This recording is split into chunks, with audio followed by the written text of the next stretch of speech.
शिवानी और आप देख रहे हैं बीजापुर एक्सप्रेस। चलते हैं खबरों की ओर।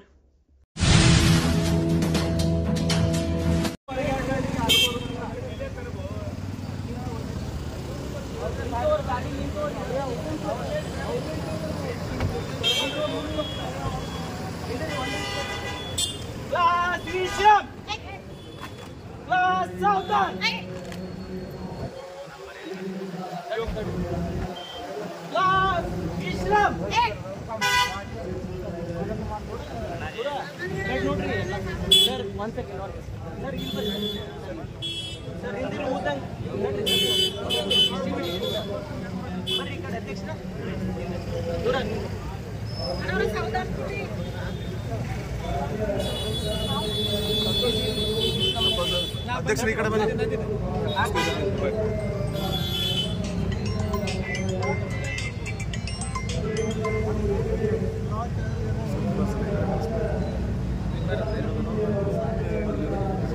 सर सर सर सब चूर हिंद जरा पीछे सब जने आते ಎರಡನೇ ಬಾರಿ ಬರ್ತಾ ಇದ್ದೀರಾ. ವೆಲ್ಕಮ್ ಕಾಂಗ್ರೆಸ್ ಸೇವಾದಳದಿಂದ ನಿಮಗೆಲ್ಲರಿಗೂ ಸೇವಾದಳ सर संतोष ಅಂತ ಹೇಳಿ ಅಧ್ಯಕ್ಷ ಇಲ್ಲಿ ಉಪಾಧ್ಯಕ್ಷ सर सर थोड़ा पीछे हटो, पीछे से पूरा लाइन आग छोड़ दी।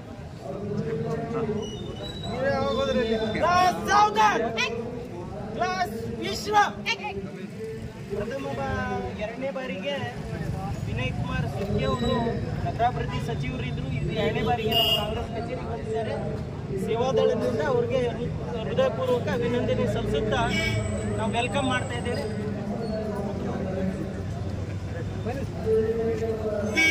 ಸರ್ ಸರ್ ಒಂದು ಸೆಕೆಂಡ್ ಏನು ನಡು ನಿಲ್ಲಿಸ್ಬಿಡಲ್ಲ ಇಲ್ಲಿ ನಡು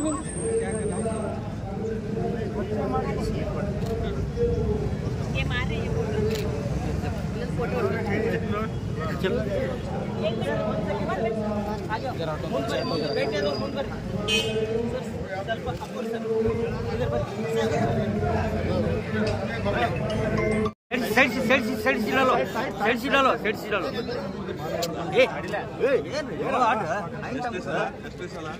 मेन टाइम का बंद बंद कैमरा सेट इरता ಸರ್ ಮಹಿಳಾ ಸರ್ ಅವರ ಎಲ್ಲ ಕಾಂಗ್ರೆಸ್ ಮುಂದ್ಗಡೆ ಜಾಗ ಅದು ಮಾಡಿ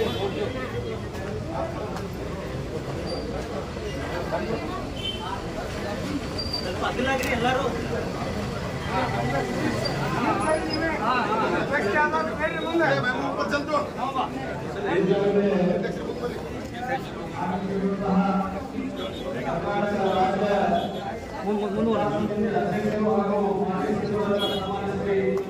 ವಿನಯ್ ಕುಮಾರ್ ಸುರ್ಜಿ ಸಾಹೇಬರು ವೇದಿಕೆಗೆ ಆಗಮಿಸಬೇಕೆಂದು ನಾನು ಅವರಲ್ಲಿ ವಿನಂತಿಸುತ್ತೇನೆ.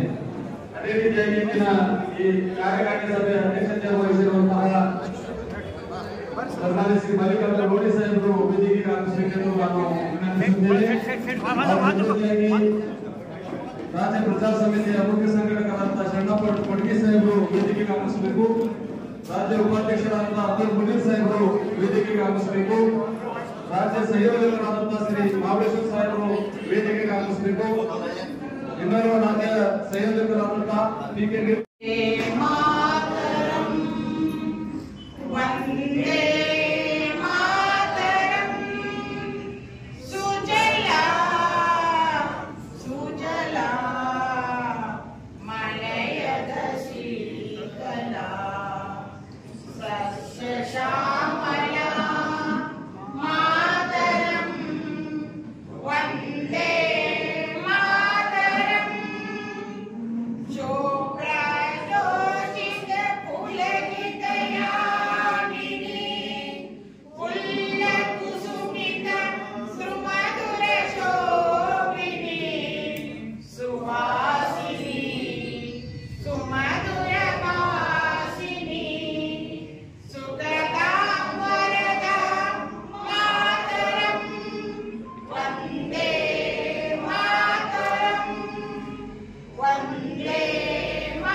ಮುಖಂಡರಲ್ಲಿ ವಿನಂತಿಸುತ್ತೇನೆ.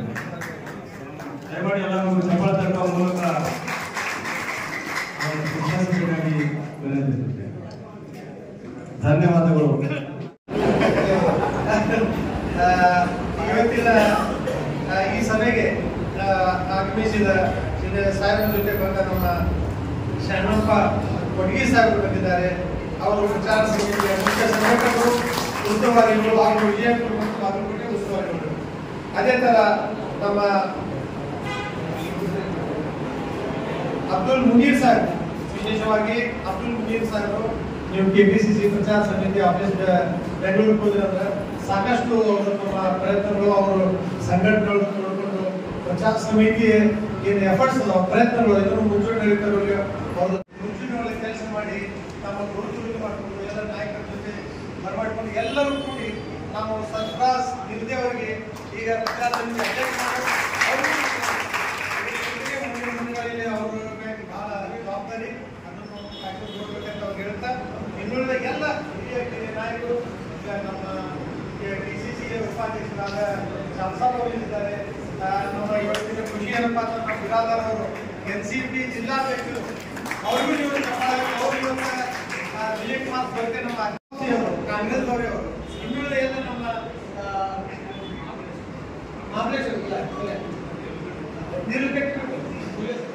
ಇನ್ನುಳಿದ ಎಲ್ಲ ನಮ್ಮ ಸೇವಾದಳದ ಎಲ್ಲ ನಮ್ಮ ಸಂಘಟನದ ಅಧ್ಯಕ್ಷರು ಬಂದಿದ್ದಾರೆ ಮತ್ತು ವಿಶೇಷವಾಗಿ ನಮ್ಮ ಬ್ಲಾಕ್ ಪ್ರೆಸಿಡೆಂಟ್ಸ್ ಬಂದಿದ್ದಾರೆ ಇಡೀ ಜಿಲ್ಲೆಯಿಂದ. ಅವರೆಲ್ಲರಿಗೂ ನಾನು ಸ್ವಾಗತ ಮುಗಿಸಿ ನನ್ನ ಸ್ವಾಗತ ಮಾತನ್ನು ಮುಗಿಸ್ತೇನೆ. Thank you.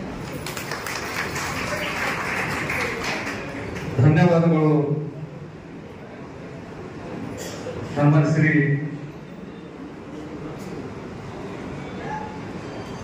ನಮ್ಮ ವಿಜಯಪುರ ಜಿಲ್ಲಾ ಪ್ರಚಾರ ಸಮಿತಿಯ ನಿಕಟಪೂರ್ವ ಅಧ್ಯಕ್ಷರು ಹಾಗೂ ಕೆಪಿಸಿಸಿ ಪ್ರಧಾನ ಕಾರ್ಯದರ್ಶಿಗಳನ್ನ ಮೊಹಮ್ಮದ್ ರಫೀಕ್ ಟಪಾಲ್ ಸಾಹೇಬರು ತಮ್ಮೆಲ್ಲರ ಪರವಾಗಿ ನಾನು ಸ್ವಾಗತವನ್ನು ಕೋರುತ್ತೇನೆ. ಇಂದಿನ ಸಭೆಗೆ ಆಗಮಿಸಿರುವಂತಹ ಪಕ್ಷದ ಎಲ್ಲ ಮುಖಂಡರುಗಳಿಗೆ ಮನವಿ ಮಾಡಬೇಕೆಂದು ತಮ್ಮಲ್ಲಿ ವಿನಂತಿಸುತ್ತೇವೆ. ಈಗ ಯಾರು ನೋಡೋಣ ದಯಮಾಡಿ. 18ನೇ ತಾರೀಕಿನಂದು ಪೂರ್ವಭಾವಿ ಸಿದ್ಧತಾ ಸಭೆಯಲ್ಲಿ ನಾನು ಹಾಗೂ ಮಾನ್ಯ ಶ್ರೀ ಮಹೇಶರು ನೀಲಪೆಟ್ಟಿಯವರು ನಾವು ಆಗಮಿಸಿದ್ದೇವೆ. ಆಗ ನಮ್ಮ ಜಿಲ್ಲಾ ಪ್ರಚಾರ ಸಮಿತಿಯ ಅಧ್ಯಕ್ಷರಾದ ಗೆದ್ದೆಯವರು ಬಹಳ ಚೆನ್ನಾಗಿ ಆರ್ಗನೈಸ್ ಮಾಡೋದಷ್ಟೇ ಅಲ್ಲ, ಇವತ್ತು ಎಲ್ಲರಿಗೂ ಈ ನಮ್ಮ ರಾಜ್ಯದ ಕ್ರಿಯಾಶೀಲ ಪ್ರಚಾರ ಸಮಿತಿಯ ರಾಜ್ಯಾಧ್ಯಕ್ಷರಾದ ಹಿರಿಯರು, ಅನುಭವಿಗಳು, ಸರಳ ಸಜ್ಜನರಾದ ಬರ್ತಾನೆ ಅಂತ ಹೇಳಿದ್ದಾರೆ. ಈ ಒಂದು ಒಳ್ಳೆಯ ಕಾರ್ಯಕಾರಿ ಸಭೆಯನ್ನ ವ್ಯವಸ್ಥೆ ಮಾಡಿದ್ದಕ್ಕೆ ಮೊದಲನೇದಾಗಿ ನಮ್ಮ ನೂತನ ಅಧ್ಯಕ್ಷರಿಗೆ ಕೃತಜ್ಞತೆಗಳನ್ನು ನಾನು ಪ್ರಚಾರ ಸಮಿತಿ ಇವತ್ತು ನಡೀತಕ್ಕಂಥ ಈ ಪ್ರಚಾರ ಸಮಿತಿ ಕಾರ್ಯಕ್ರಮ ಕೆಲವೊಂದು ಜನ ಮೊನ್ನೆ ನಾವು ಅಣ್ಣವರು ಕೊಡಿಗೆಯವರು ಬಂದಾಗ ನಮ್ಮ ನೀಲಪೇಟೆಯವರು ಬಂದಾಗ ಪ್ರಸ್ತಾವನೆ ಬರ್ತಿತ್ತು. ಪ್ರಚಾರ ಸಮಿತಿ ಅಂದ್ರೆ ಬರೀ ಚುನಾವಣಾ ಟೈಮ್ನಾಗ ಅಷ್ಟ ಪ್ರಚಾರ ಸಮಿತಿ ಉಪಯೋಗ ಆಗ್ತೈತಿ, ಯಾಕೆ ಹಿಂಗ್ ಮಾಡ್ತೀವಿ ಅಂತ ಹೇಳೋದು ಚರ್ಚೆ ಆಯ್ತು. ಬಟ್ ಈಗ ಏನಾಗೈತಿ ಅಂದ್ರ ಪ್ರಚಾರ ಸಮಿತಿ ಅಂತಂದ್ರೆ ಈಗ ಪ್ರಚಾರ ಸಮಿತಿ ಇನ್ನೂ ಚುನಾವಣೆ ಅನೌನ್ಸ್ ಆಗಿಲ್ಲ. ತಾಲೂಕ್ ಪಂಚಾಯತ್ ಇಲ್ಲ, ಜಿಲ್ಲಾ ಪಂಚಾಯತ್ ಯಾವುದೇ ಚುನಾವಣೆ ಇಲ್ಲಾರ್ದ ಒಟ್ಟಿನಲ್ಲಿ ಈ ಪ್ರಚಾರ ಸಮಿತಿನ ಒಂದು ಕೈಗೆತ್ತಿಕೊಂಡು ಈ ಪ್ರಚಾರ ಸಮಿತಿನ ಕಾಂಗ್ರೆಸ್ ಪಕ್ಷದ ಎಲ್ಲಾ ಯೋಜನೆಗಳು, ಎಷ್ಟೋ ಯೋಜನೆಗಳು ನಾವು ಕಾಂಗ್ರೆಸ್ ಪಕ್ಷದ ಒಂದು ವೀಕ್ನೆಸ್ ಏನಂದ್ರೆ ಕೆಲಸ ಮಾಡೋದು ಗೊತ್ತೈತಿ, ಪ್ರಚಾರ ಇಲ್ಲ. ಇದು ನಾವು ಕಾಂಗ್ರೆಸ್ ಪಕ್ಷದ ವೀಕ್ನೆಸ್ ಅನಾದಿ ಕಾಲದಿಂದ ಈಗ ಬಂದೈತಿ.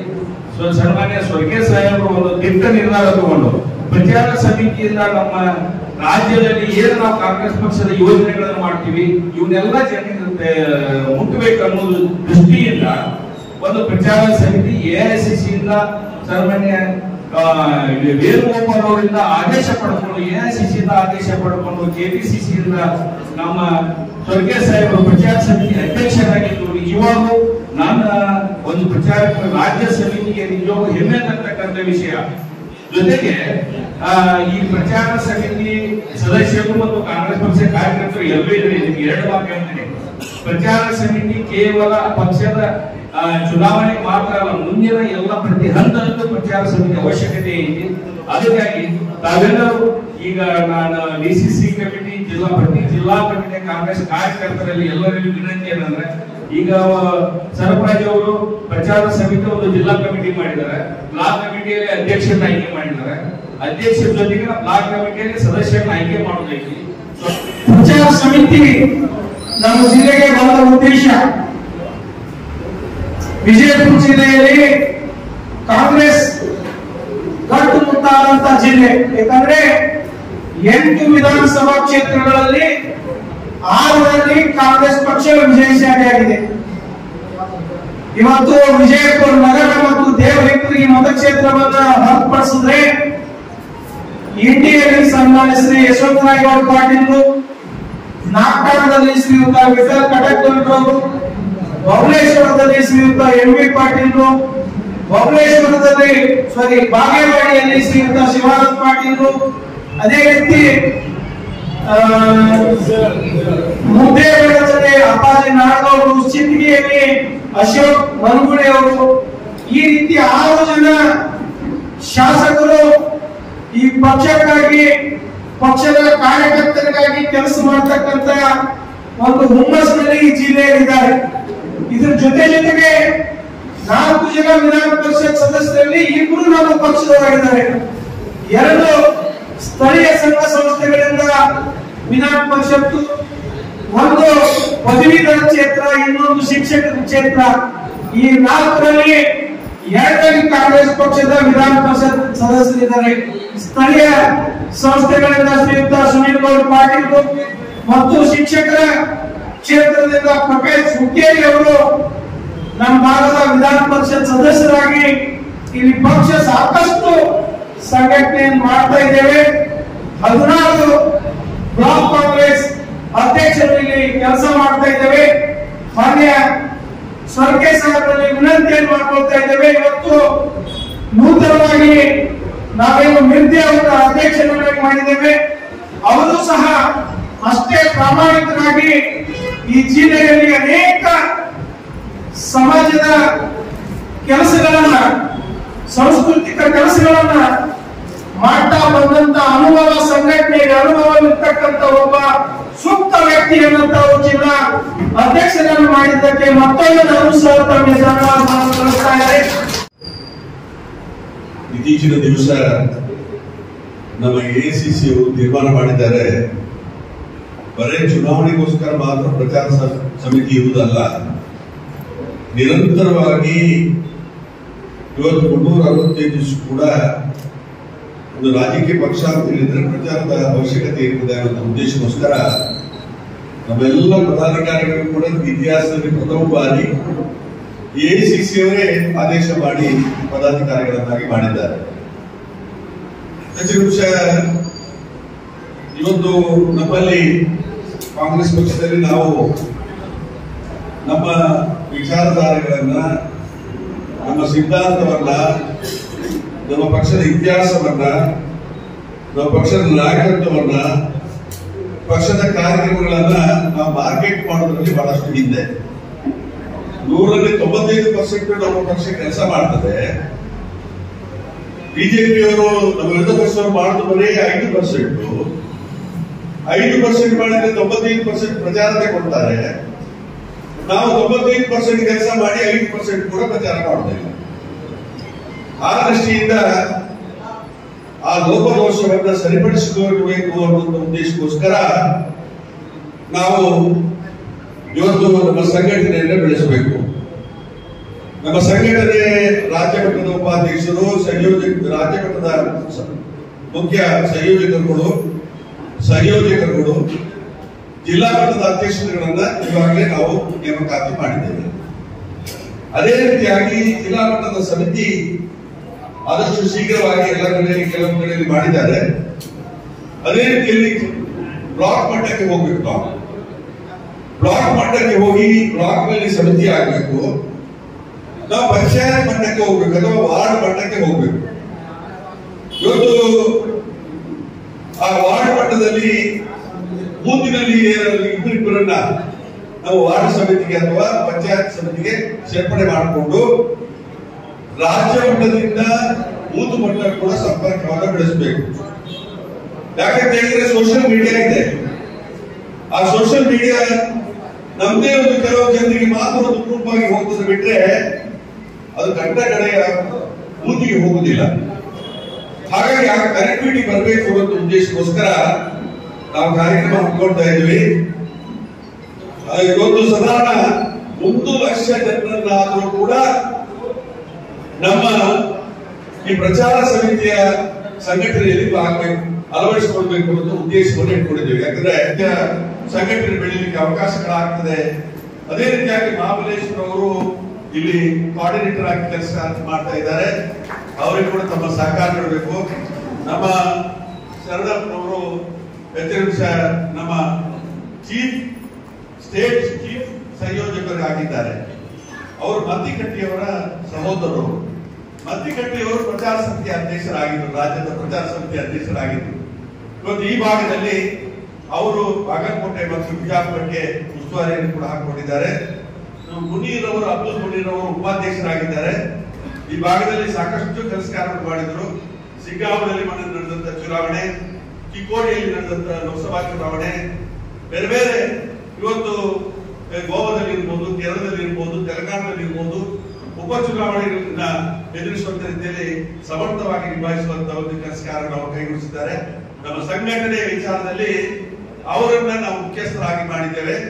ಇವತ್ತು ಆ ದಿಸೆಯಲ್ಲಿ ತಮ್ಮೆಲ್ಲರ ಸಹಕಾರ ಈ ಸಂಘಟನೆಗೆ ಬೇಕು. ಈ ಸಂಘಟನೆ ಬೆಳಿಬೇಕಾಗಿದ್ರೆ ತಮ್ಮೆಲ್ಲರ ಸಹಕಾರ ಇದ್ರೆ ಮಾತ್ರ ಸಾಧ್ಯ. ಇಲ್ಲಿಯ ಶಾಸಕರ, ಇಲ್ಲಿಯ ಇವತ್ತು ಚುನಾವಣೆ ಸ್ಪರ್ಧೆ ಮಾಡುವಂತ ಅಭ್ಯರ್ಥಿಗಳ ಅಲ್ಲಿ ಅಥವಾ ಜಿಲ್ಲಾ ಕಾಂಗ್ರೆಸ್ ಅಧ್ಯಕ್ಷರ ಅಥವಾ ಬ್ಲಾಕ್ ಕಾಂಗ್ರೆಸ್ ಅಧ್ಯಕ್ಷರು ಎಲ್ಲ ವಿಂಗ್ಗಳ ಅಧ್ಯಕ್ಷರುಗಳೆಲ್ಲ ಸಹಕಾರ ಇದ್ದಾಗ ಮಾತ್ರ ಯಶಸ್ವಿಯಾಗಿ ಕೆಲಸ ಮಾಡಲಿಕ್ಕೆ ಸಾಧ್ಯ ಆಗ್ತದೆ. ಆ ದೃಷ್ಟಿಯಿಂದ ತಮ್ಮೆಲ್ಲರ ಸಹಕಾರ ನಮ್ಮ ಸಂಘಟನೆಗೆ ಬೇಕು ಅಂತ ತಮ್ಮ ಹತ್ರ ಪ್ರಾರ್ಥಿಸಿಕೊಂಡು ಮುಂದಿನ ದಿವಸ ಇನ್ನಷ್ಟು ಕಾರ್ಯಕ್ರಮ ಹಮ್ಮಿಕೊಳ್ತೇವೆ. ನಮ್ಮ ಸಿದ್ಧಾಂತ ಹೆಚ್ಚು ನಾವೆಲ್ಲ ಚುನಾವಣೆಗೆ ಸ್ಪರ್ಧೆ ಮಾಡಲಿಕ್ಕೆ ಮಾತ್ರ ಪಕ್ಷಕ್ಕೆ ಸೀಮಿತ ಆಗಿದ್ದೇವೆ. ನಾವು ನಮ್ಮ ಸಿದ್ಧಾಂತಕ್ಕೆ ಅನುಗುಣವಾಗಿ ನಮ್ಮ ಪಕ್ಷ ಸಂಘಟನೆಯನ್ನು ಮಾಡಬೇಕು. ನಮ್ಮ ಕಾಂಗ್ರೆಸ್ ಪಕ್ಷ ಸಿದ್ಧಾಂತ ಏನು ಅಂತ ಹೇಳಿದ್ರೆ ಡಾಕ್ಟರ್ ಬಾಬಾ ಸಾಹೇಬ್ ಅಂಬೇಡ್ಕರ್ ಕೊಟ್ಟಿರುವಂತಹ ಸಂವಿಧಾನನೇ ನಮ್ಮ ಸಿದ್ಧಾಂತ. ಆ ಸಿದ್ಧಾಂತದ ಅಡಿಯಲ್ಲಿ ಇವತ್ತು ನಾವು ಕೆಲಸ ಕಾರ್ಯವನ್ನು ಮಾಡಬೇಕು. ಈ ಕಾಂಗ್ರೆಸ್ ಪಕ್ಷ ಅಂತ ಹೇಳಿದ್ರೆ ಈ ದೇಶಕ್ಕೆ ಸ್ವಾತಂತ್ರ್ಯ ಕೊಟ್ಟಂತ ಪಕ್ಷ ಕಾಂಗ್ರೆಸ್ ಪಕ್ಷ, ಈ ದೇಶಕ್ಕೆ ಸಂವಿಧಾನವನ್ನು ಕೊಟ್ಟಂತ ಪಕ್ಷ ಕಾಂಗ್ರೆಸ್ ಪಕ್ಷ, ಈ ದೇಶಕ್ಕೆ ರಾಷ್ಟ್ರ ಧ್ವಜವನ್ನು ಕೊಟ್ಟಂತ ಪಕ್ಷ ಕಾಂಗ್ರೆಸ್ ಪಕ್ಷ, ಈ ದೇಶಕ್ಕೆ ರಾಷ್ಟ್ರ ಗೀತೆಯನ್ನು ಕೊಟ್ಟಂತ ಪಕ್ಷ ಕಾಂಗ್ರೆಸ್ ಪಕ್ಷ. ಇವೆಲ್ಲದಕ್ಕೂ ಕೂಡ ಬಿಜೆಪಿ ಜನಸಂಘದವರು ತದ್ವಿರುದ್ಧವಾಗಿದ್ದರು. ಅವರೆಲ್ಲರೂ ಕೂಡ ಎಲ್ಲಾದ್ರೂ ನೋಡಿದ್ದೀರಾ, ಸ್ವಾತಂತ್ರ್ಯ ಹೋರಾಟದಲ್ಲಿ ಇದೇ ಸಂವಿಧಾನವನ್ನು ರಚನೆ ಮಂಡನೆ ಮಾಡಿದಂತ ಮರುದಿವಸ ರಾಮಲೀಲಾ ಮೈದಾನದಲ್ಲಿ ಇದೇ ಇವತ್ತು ಬಿಜೆಪಿಯವರು ಜನಸಂಘದವರು ಸುಟ್ಟು ಹಾಕಿದ್ರು, ಸಂವಿಧಾನವನ್ನು ಸುಟ್ಟು ಹಾಕುವಂತ ಕೆಲಸ ಕಾರ್ಯವನ್ನು ಮಾಡಿದ್ರು. ರಾಷ್ಟ್ರ ಧ್ವಜವನ್ನು ಮೊನ್ನೆವರೆಗೆ ಒಪ್ಪಲಿಲ್ಲ. ನಾಗ್ಪುರದಲ್ಲಿ ಅವರ ಕಚೇರಿಯಲ್ಲಿ ರಾಷ್ಟ್ರ ಧ್ವಜ ಹಾರಲೇ ಇಲ್ಲ, ರಾಷ್ಟ್ರ ಗೀತೆಯನ್ನು ಒಪ್ಪಲಿಲ್ಲ. ಅವರು ಇಂತಹ ಸಮಯದಲ್ಲಿ ನಮ್ಮ ಸಂವಿಧಾನಕ್ಕೆ ವಿರೋಧವಾದಂತಹ ಮನೋಸ್ಥಿತಿಯಿಂದ ಅವರು ಕೆಲಸ ಕಾರ್ಯ ಮಾಡ್ತಾ ಇದ್ದಾರೆ. ಆ ದೃಷ್ಟಿಯಿಂದ ನಾವೆಲ್ಲರೂ ಕೂಡ ನಮ್ಮ ಸಂಘಟನೆಗೆ ಸಹಕಾರವನ್ನು ಕೊಡಬೇಕು ಅಂತ ನಮ್ಮ ಕೈ ಪ್ರಾರ್ಥನೆ ಮಾಡಿಕೊಂಡು ನಿನ್ನೆ ಬಂದ ನಂತರ ನಮ್ಮ ಜಿಲ್ಲಾ ಕಾಂಗ್ರೆಸ್ನ ಅಧ್ಯಕ್ಷರು, ಎಲ್ಲ ಪದಾಧಿಕಾರಿಗಳು, ಸದಸ್ಯರುಗಳು, ನಮ್ಮ ಹಿರಿಯ ನಾಯಕರುಗಳು, ನಮ್ಮೆಲ್ಲ ಸಂಘಟನೆಯ ಎಲ್ಲ ಸ್ನೇಹಿತರು ಕೂಡ ಬಹಳ ಪ್ರೀತಿ ವಿಶ್ವಾಸದಿಂದ ನಮ್ಮನ್ನು ಸ್ವಾಗತಿಸಿ ನಿಮಗೆ ಬಹಳಷ್ಟು ಗೌರವವನ್ನು ಕೊಟ್ಟಿದ್ದೀರಿ. ನಾನು ಮನವಿ ಮಾಡಿಕೊಡೋದು, ಇನ್ನು ಮುಂದೆ ಸಾಲು ಮತ್ತು ಹಾರ ಹಾಕಬೇಡಿ. ನಿಮಗೆ ನಾವು ಕೂಡ ನಿಮಗೆ ಬಂದಂತವರು. ಆದ್ರಿಂದ ಕೆಲವೊಂದು ವಿಷಯಗಳು, ಒಂದು ಸಂಘಟನೆ ಪ್ರಚಾರ ಹೇಗೆ ಮಾಡಬೇಕು, ಎರಡನೇದಾಗಿ ನಮ್ಮ ನಾಯಕತ್ವದ ಪ್ರಚಾರವನ್ನ ಹೇಗೆ ಮಾಡಬೇಕು. ನಾಯಕತ್ವ ಅಂತ ಹೇಳಿದ್ರೆ ರಾಷ್ಟ್ರೀಯ ನಾಯಕತ್ವದಿಂದ ಮತದಾರರ ಮೇಲೆ ಆಗ್ತಾ ಇರುವಂತಹ ವ್ಯತ್ಯಾಸಗಳೇನು. ನಮ್ಮ ವಿರೋಧ ಪಕ್ಷದ ನಾಯಕರನ್ನ ತೋರಿಸ್ಬಿಟ್ಟು ಅವರು ಹೇಗೆ ವಿರೋಧಿಗಳು ಓಟ್ ಕೇಳ್ತಾರೆ, ಅವರ ಅಭಿವೃದ್ಧಿಗಳು ಝೀರೋ ಆಗಿದ್ರು ಡೆಲ್ಲಿಯಲ್ಲಿ ಕೂತವರಿಗೋಸ್ಕರ ಓಟ್ ಹಾಕಿ ಅಂತ ಹೇಳ್ತಾರೆ. ಕರೆಕ್ಟ್ ಅಲ್ಲ? ಬಿಜಾಪುರದಲ್ಲಿ ಏನಾದ್ರು ಅಭಿವೃದ್ಧಿ ಮಾಡಿದ್ದೀರಿ, ನಿಮ್ಮ ಸಾಧನೆ ಏನು ಅಂತ ಕೇಳಿದ ತಕ್ಷಣ ಸೋನಿಯಾ ಗಾಂಧಿ, ಇಂದಿರಾ ಗಾಂಧಿ, ರಾಹುಲ್ ಗಾಂಧಿ ಅವರ ಹೆಸರು ಹೇಳ್ಬಿಟ್ರೆ ಸಾಕು, ಅಲ್ಲಿ ಮುಗಿಯುತ್ತೆ ಅಂತ ಅವರ ಭಾವನೆ ಇರುತ್ತೆ. ನಮ್ಮ ಯುವಕರಿಗೆ ಕೆಲಸ ಸಿಗ್ಲಿಲ್ಲ, ಕೆಲಸಕ್ಕೆ ಕೊಡಿಸಿಕೊಡ್ರೆ ಅಂತ ಹೇಳಿದ್ರೆ ನೋಡಿ ಮುಸಲ್ಮಾನ ಹಿಂಗ್ ಮಾಡಿದ್ದಾರೆ ಅಂತ ಹೇಳಿದ್ರೆ ಅಲ್ಲಿ ಮುಗಿಯುತ್ತೆ. ನಮ್ಮ ಊರಲ್ಲಿ ಸ್ಕೂಲ್ ಆಗಿಲ್ಲ, ನೀವು ಇಷ್ಟು ವರ್ಷ ಶಾಸಕರಾಗಿದ್ದೀರಿ, ಎಂಪಿಗಳಾಗಿದ್ದೀರಿ, ನಮ್ಮ ಊರಲ್ಲಿ ಸ್ಕೂಲ್ ಬಂದಿಲ್ಲ ಅಂತ ಹೇಳಿದ್ರೆ ನೋಡಿ ಪಾಕಿಸ್ತಾನದ ಒಳಗಡೆ ಹೋಗಿ ಮಾಡ್ಬಿಟ್ಟು ಬಂದಿದ್ದೀವಿ ಅಂತ ಹೇಳ್ತಾರೆ. ನಮ್ಮ ನಮ್ಮ ನಮ್ಮ ಜನರ ಜೀವನ ಮಟ್ಟ ಸುಧಾರಣೆ ಆಗಿಲ್ಲ, ಅದಕ್ಕೆ ಬೇಕಾದ ಕಾರ್ಯಕ್ರಮಗಳನ್ನ ಇಲ್ಲಿಗೆ ತನ್ನಿ ಅಂತ ಹೇಳಿದ್ರೆ ಕಾಶ್ಮೀರದ ವಿಷಯಗಳನ್ನ ನೀವು ಮುಂದೆ ತರ್ತಾರೆ. ನಾವೇನ್ ಮಾಡ್ತೀವಿ, ಅದರ ಸತ್ಯ ಅವ್ರು ಹೇಳ್ತಾರೆ ಸತ್ಯ ಅಂತ ಅವ್ರ ಕಾರ್ಯಕರ್ತರು ನಂಬೋದ್ ಬಿಡಿ, ನಮ್ಮ ಕಾರ್ಯಕರ್ತರು ಒಮ್ಮೊಮ್ಮೆ ನಂಬಿ ಬಿಡ್ತೀವಿ. ಆದ್ರೆ ಇದು ಸತ್ಯನಾ ಅನ್ನುವಂಥ ಪ್ರಶ್ನೆ.